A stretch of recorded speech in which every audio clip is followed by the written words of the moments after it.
नमस्कार, संध्याकाळच्या बातम्यांमध्ये स्वागत आहे। आज अजित पवार यांच्या विमान अपघाताच्या चौकशीसाठी एक दिवसीय कडकडीत बंद। राज्याचे माजी उपमुख्यमंत्री अजित पवार यांच्या मृत्यूबाबत सखोल आणि पारदर्शक चौकशी व्हावी अशी ग्रामस्थांची मागणी जोर धरत आहे। अपघातातील ब्लॅक बॉक्स माहिती, सीसीटीव्ही फुटेज आणि संबंधित विमान कंपनीवर कठोर कारवाई करण्याची मागणी आंदोलनकर्त्यांनी केली आहे। या पार्श्वभूमीवर एकदिवसीय कडकडीत बंदची हाक देण्यात आली आहे। शिवसेना पदाधिकाऱ्याचा आयुष्य संपवण्याचा प्रयत्न। बीड जिल्ह्यातील ढेकणमोहा गावात ग्रामपंचायतीच्या कथित मनमानी कारभाराविरोधात धक्कादायक प्रकार समोर आला आहे। शिवसेना शिंदे गट उपतालुका प्रमुख भारत देवक्ते यांनी गळफास घेऊन आत्महत्येचा प्रयत्न केल्याने जिल्ह्यात मोठी खळबळ उडाली आहे। सरपंचपती आणि ग्रामसेवकावर गंभीर आरोप करण्यात आले आहेत। आमदार रोहित पवार यांना Z+ सुरक्षा द्या। जामखेडमध्ये राष्ट्रवादी काँग्रेस शरदचंद्र पवार पक्षाच्या कार्यकर्त्यांनी आमदार रोहित पवार यांना तातडीने Z+ दर्जाची सुरक्षा देण्याची मागणी केली आहे। या संदर्भात प्रशासनाला निवेदन देत आक्रमक भूमिका घेण्यात आली। सांगलीत बिबट्याचा हल्ला, तिघे जखमी। सांगली जिल्ह्यातील शिराळा आणि वाळवा तालुक्यात बिबट्याची दहशत वाढली आहे। पेठ नायकलवाडी रस्त्यावर बिबट्याने 2 दुचाकींवर झडप घालत हल्ला केला।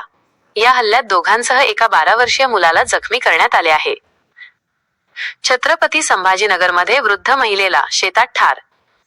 करमाड पोलीस ठाण्याच्या हद्दीत शेकता शिवारात एका 75 वर्षीय वृद्ध शेतकरी महिलेची डोक्यात दगड घालून निर्घृण हत्या करण्यात आली आहे। पोलीस तपास सुरू असून आरोपीचा शोध घेतला जात आहे। राज्यसभेची जागा कोणाची? आदित्य ठाकरेंचं स्पष्ट मत।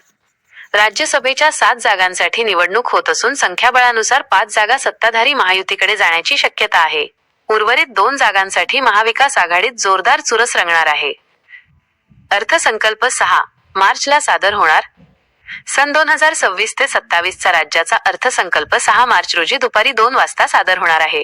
मुख्यमंत्री देवेंद्र फडणवीस विधानसभेत तर वित्त राज्यमंत्री आशिष जयस्वाल विधान परिषदेत अर्थसंकल्प मांडतील। Trump tariff 15%वर।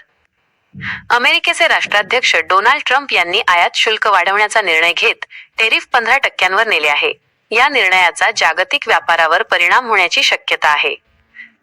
राज्यसभा निवडणुकीत आकड्यांचा खेळ।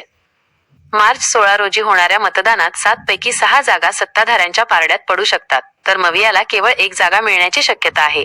ती मिळवण्यासाठी 3 पक्षांना एकजूट दाखवावी लागणार आहे। लग्नाचे आमिष देत अत्याचार, आरोपी जेरबंद। नगरमध्ये राष्ट्रवादी काँग्रेस शरदचंद्र पवार पक्षाचे शहर जिल्हाध्यक्ष अभिषेक कळमकर यांच्या विरोधात गंभीर गुन्हा दाखल झाला आहे। 25 वर्षीय तरुणीवर अत्याचार केल्याचा आरोप असून जिल्ह्यात खळबळ उडाली आहे। ही होती आजच्या ठळक बातम्या। अधिक अपडेटसाठी पाहत रहा दवंडी। धन्यवाद। अशाच ताज्या आणि महत्त्वाच्या अपडेटसाठी आमचा दवंडी YouTube चॅनल सबस्क्राइब करा, व्हिडिओला लाईक करा आणि बेल आयकॉनवर क्लिक करा, म्हणजे प्रत्येक नवीन व्हिडिओची नोटिफिकेशन तुम्हाला सर्वात आधी मिळेल।